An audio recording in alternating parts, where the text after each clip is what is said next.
Resumo: existem três coisas interconectadas dentro da minha entrevista com o diabo que mais me interessam. Esses três fatores me interessam porque foram as influências mais importantes da minha vida, um fato que qualquer leitor da minha história consegue facilmente discernir. Os três fatores mais importantes são o hábito de alienar-se, a lei do ritmo hipnótico, por meio da qual todos os hábitos acabam se tornando permanentes, e o elemento tempo. Esse trio de forças invariavelmente está presente no destino de todos os homens, de forma inviolável. Essas três forças acabam tendo um novo e mais importante significado quando são estudadas e combinadas como uma força grupal. Não precisa ter muita imaginação nem muito conhecimento sobre as leis naturais para entender que a maior parte das dificuldades nas quais as pessoas se encontram são suas próprias criações.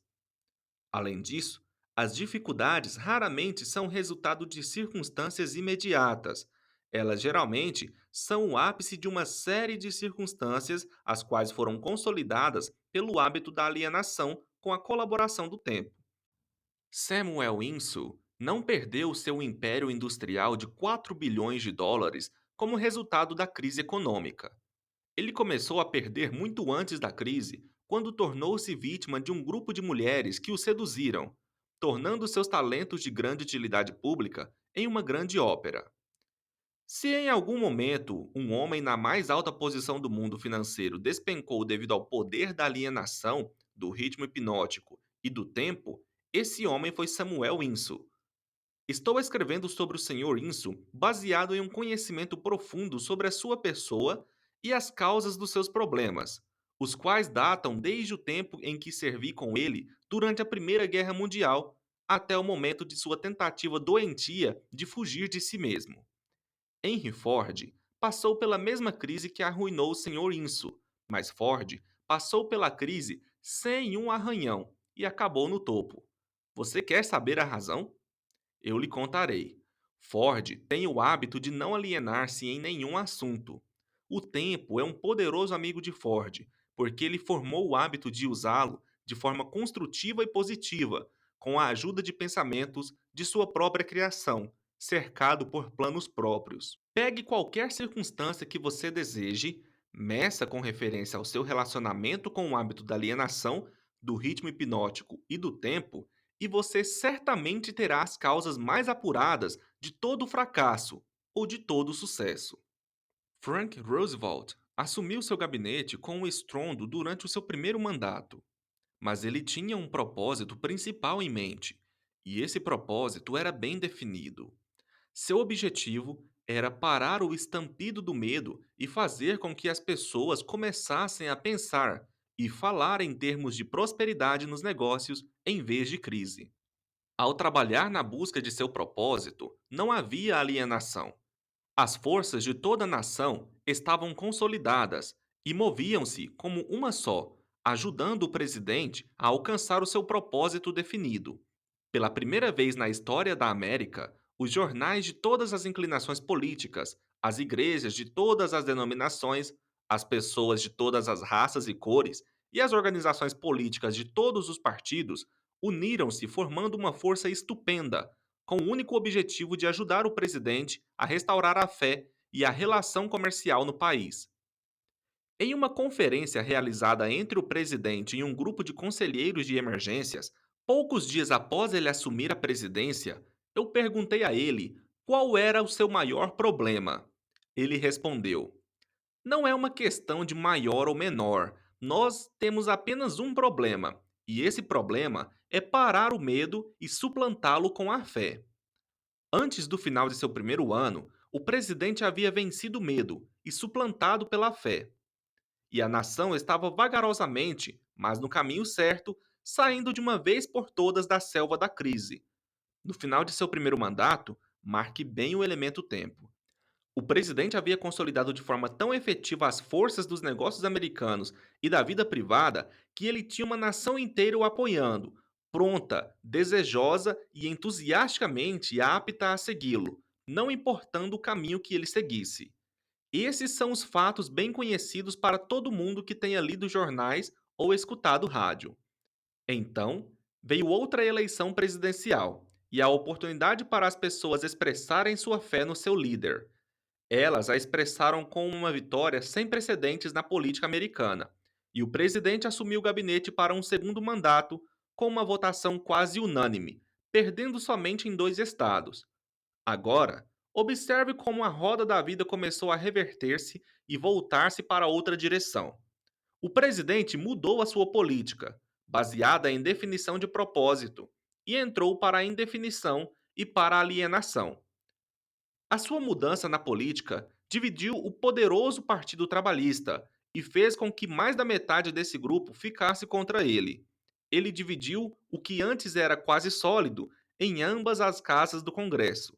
E mais importante do que isso, ele dividiu o povo americano em 2 grupos, prós e contras. E com o resultado final que o sobrou daquele presidente foi somente o seu sorriso de US$ 1 milhão e um aperto de mão firme. Obviamente, não foi suficiente para fazê-lo reconquistar o poder que ele uma vez teve na vida americana. Aqui então temos o excelente exemplo de um homem que foi aos céus com grande força, por meio da definição de propósito, e desmoronou para o ponto de partida pelo hábito da alienação. Tanto na subida quanto em sua queda, pôde-se ver claramente o funcionamento da alienação e da não alienação, alcançando um pico por meio do poder do ritmo hipnótico e do tempo.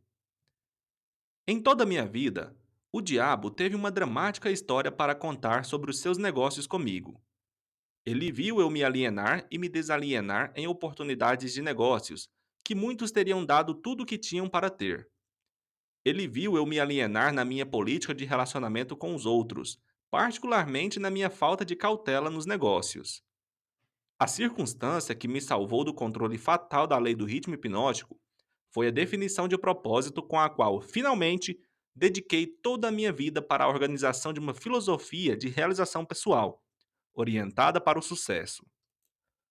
Alienei-me em algum momento ou outro em pequenas ações e decisões, mas a minha alienação foi anulada pelo meu propósito maior, que era o suficiente para restaurar a minha coragem e colocar-me no caminho da busca do conhecimento, em todas as pequenas derrotas.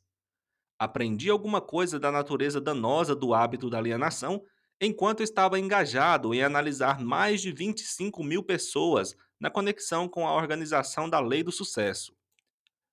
Essas análises mostraram que somente 2 de cada 100 pessoas têm um objetivo definido na vida.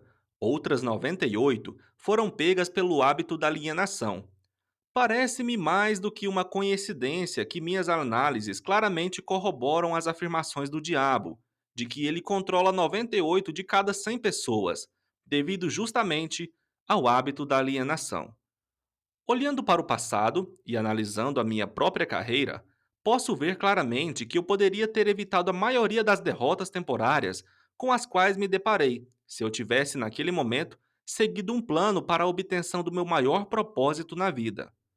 Da minha experiência de ter analisado os problemas de mais de 5 mil famílias, sei definitivamente que a maioria das pessoas casadas que se desarmonizam umas com as outras o fazem devido ao acúmulo de um grande número de pequenas circunstâncias no casamento, as quais poderiam ter sido esclarecidas e contornadas no momento em que foram criadas, se houvesse uma política definida para fazê-lo.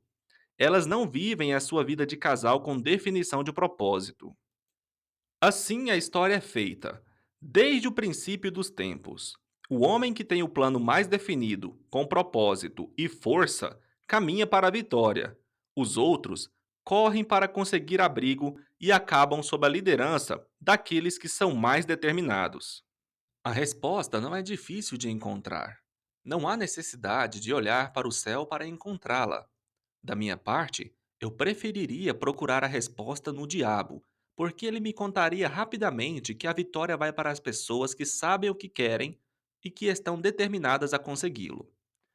Elas dominaram o hábito da alienação. Elas têm políticas definidas, planos definidos e objetivos definidos. A sua oposição, que muitas vezes está em número maior, não tem chance alguma contra elas, Porque a oposição não tem um plano, nem um propósito e também não tem uma política, exceto a de se alienar-se, esperando que alguma coisa possa vir de algum lugar para ajudá-las. Naquelas três breves frases, você tem todas as informações necessárias para distinguir com clareza a diferença entre o sucesso e o fracasso, a força e a falta dela. Chegamos agora perto do fim de nossa visita por meio deste livro. Se fôssemos tentar colocar em apenas uma frase a coisa mais importante que tentei expressar nesse livro, seria algo do tipo: os desejos dominantes podem ser cristalizados nos seus equivalentes físicos, por meio da definição de propósito, amparada pelos planos definidos, com a cooperação da lei natural, do ritmo hipnótico e do tempo. Aí você tem a fase positiva da filosofia de realização pessoal que eu tentei descrever nesse livro, com o máximo de brevidade e simplicidade. Se você expandir a filosofia com o propósito de adaptá-la às circunstâncias da vida, verá que ela é tão grande quanto a vida em si mesma, que ela cobre todos os relacionamentos humanos, todos os pensamentos humanos, objetivos e também desejos. Então, aqui estamos no final da mais estranha de todos os milhares de entrevistas que fiz com as maiores personalidades, por um período de mais de 50 anos de trabalho na minha procura pelas verdades da vida, que levam à felicidade e à segurança econômica. É estranho, no entanto, que após ter tido a cooperação ativa de homens como Carnegie, Edison e Ford, eu tenha sido compelido finalmente a ir até o diabo para encontrar um conhecimento prático do maior de todos os princípios revelados na minha procura pela verdade. Como é estranho que eu tenha sido forçado a experimentar a pobreza, o fracasso e a adversidade em centenas de formas antes de ter tido o privilégio de entender e utilizar a lei da natureza que neutraliza essas armas e as elimina de nosso caminho. Mas o caminho estranho de toda essa dramática experiência que a vida me proporcionou é a simplicidade da lei, pela qual, se eu a tivesse entendido, poderia ter transmutado meus desejos de forma substancial, sem ter de me submeter tantos anos a períodos de miséria e dureza.